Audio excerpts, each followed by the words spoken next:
Propitiation just means the satisfying or the appeasing of something, right? And we've all kind of been taught that God was angry and Jesus had to appease or satisfy his anger. But if you read the context of those verses, which we'll get into here in a second, Jesus is really the satisfying of God's desire to love the world. That God sat with a desire to love the world, and Jesus appeased or satisfied the burning in God's bones to love the world. That's really what propitiation means. I mean, and even if you look at the Latin root of the word, to be propitious means to find favor towards someone. It means to be their advocate. It means to be their friend. And so Jesus being the propitiation for our sin is actually talking about Jesus coming as God to be our advocate against the death that was in the world. And he saw we needed an advocate. And Jesus satisfied God's desire to be our advocate. That'll change it all, man. And that's what I'm talking about. When you start seeing God like that, that's when you're not just agreeing, yeah, God's my friend. I know, yes, I have a friend in God. I know the song. No. You don't just know there's a song. And you don't just agree. But like you're knowing by way of experiencing what it means that guy's your friend.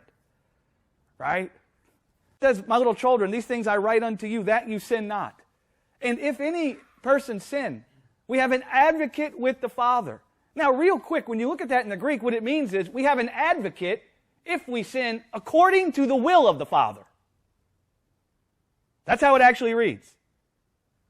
That God desired for us to have an advocate, and he sent Jesus to be an advocate for us in the day we found ourselves in sin. That's what he's saying. That it was the Father's will for us to have an advocate. So it's not that we needed an advocate towards the Father. That's not what it's saying there.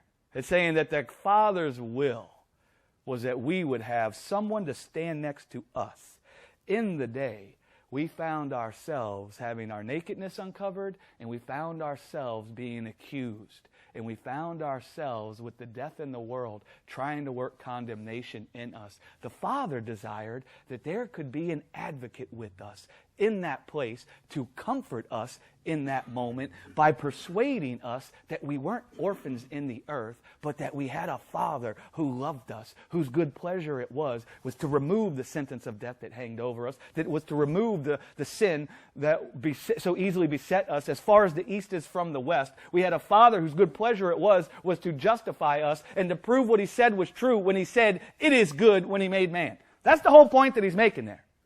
God desired that we would have that.